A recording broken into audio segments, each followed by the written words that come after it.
L'eau est support de vie et de biodiversité. Les hommes et les femmes se sont toujours installés auprès des rivières pour avoir accès à l'eau et cultiver, élever, construire, produire. Petit à petit, nous avons aménagé l'environnement pour pouvoir y vivre. Construit des routes et des ponts pour nous déplacer, posé des digues et des barrages pour cultiver, produire de l'énergie et nous protéger, modifier le cours des lits, pomper l'eau des rivières, drainer des zones humides pour nous y installer. En aménageant les rivières et leurs abords, nous avons créé de gros dysfonctionnements, au premier rang desquels les inondations. En imperméabilisant les sols, nous avons empêché l'eau de s'infiltrer. En réduisant la place disponible pour les cours d'eau, en entravant la course des rivières, en supprimant les zones humides, tampons lors de débordements, nous avons ainsi favorisé la survenue d'inondations de plus en plus importantes. Au-delà des risques d'inondation, nos usages et nos rejets exercent des pressions sur nos ressources en eau et les milieux aquatiques, en déversant des substances polluantes dans l'eau que nous buvons, ou causant la disparition d'espèces dont nous avons besoin pour vivre, et même en abîmant les paysages qui sont notre cadre de vie et font l'attractivité de nos territoires. Pour garantir nos besoins et la vie de nos rivières, la réglementation n'a cessé d'évoluer. Aujourd'hui, nous entendons parler de GEMAPI, GEPU, AEP et on ne sait plus trop qui fait quoi. L'organisation de notre société est complexe. Communes, départements, régions, puis intercommunalités se partagent la gestion de la vie des habitants. À l'une, la gestion des routes, à l'autre, celle des écoles, à une autre encore, celle des déchets. On appelle cela des compétences. Pour l'eau, les compétences sont partagées. L'alimentation en eau potable, le traitement des eaux, la gestion des milieux aquatiques et la prévention des inondations sont gérés par les communes et intercommunalités. Pour la gestion des eaux de pluie, ça reste compliqué. La responsabilité est multiple, publique et privée, et touche à différentes compétences. Aménagement, voirie, espaces verts, assainissement. Et la gestion des eaux de pluie n'est obligatoire que pour les grosses intercommunalités. Ça fait beaucoup d'acteurs qui ne se parlent pas toujours pour agir ensemble.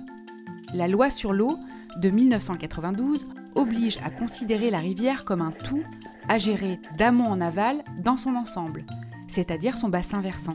Le bassin versant, c'est le territoire qui collecte toutes les eaux qui convergent dans une même rivière.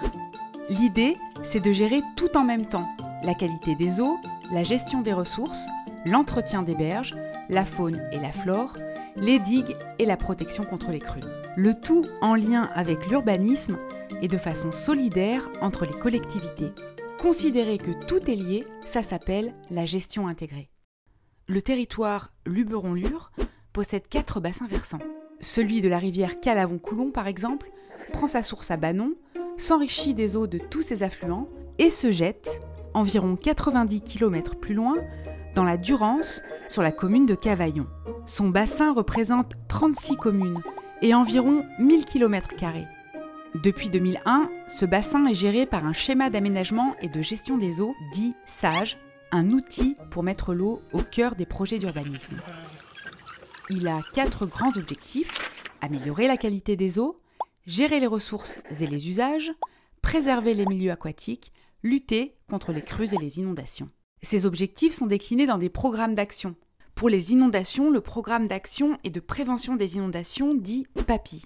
Le contrat de rivière et Natura 2000 pour les autres.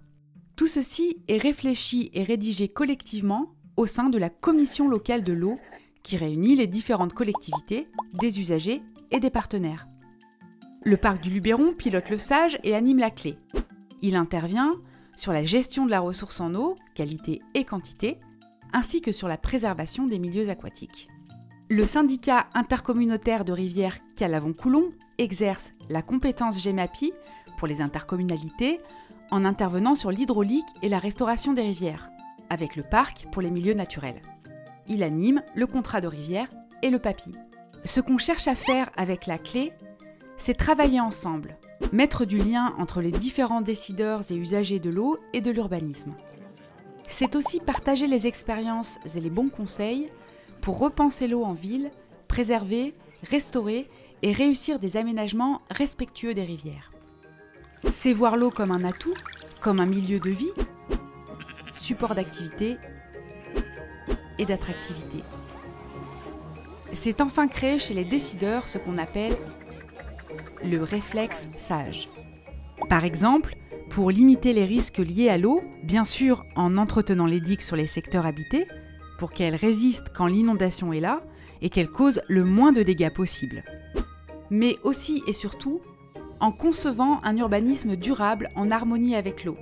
Laisser la place aux rivières de déborder, ne pas construire dans les zones à risque, éviter de trop imperméabiliser les sols et de mettre du tout tuyau pour permettre à l'eau de s'infiltrer. En conservant les zones humides, ces zones gorgées d'eau, périphériques aux cours d'eau et hauts lieux de biodiversité, servent d'éponge naturelle en cas d'inondation. En protégeant les habitats des espèces animales et la végétation propre au cours d'eau, car elles participent à l'équilibre du cours d'eau, son entretien et la qualité de son eau. En entretenant la végétation des bords de rivières, dite ripisylve. Elle protège les berges de l'érosion, filtre la qualité des eaux et ralentit le courant en cas de crue. En retirant les branchages et végétaux qui posent problème, on évite de créer des embâcles et des dégâts en cas d'inondation. En restaurant la morphologie naturelle des cours d'eau, en les reconnectant avec les nappes souterraines et en permettant le bon passage des sédiments. Il s'agit en quelque sorte de laisser plus de liberté aux cours d'eau et de moins artificialiser les bassins versants. On parle de solutions fondées sur la nature, moins chères, plus efficaces et offrant le double avantage d'atténuer les risques tout en améliorant la biodiversité et notre cadre de vie. C'est l'idée d'entrer dans un cercle plus vertueux pour nous adapter et atténuer les effets du changement climatique sur notre vie.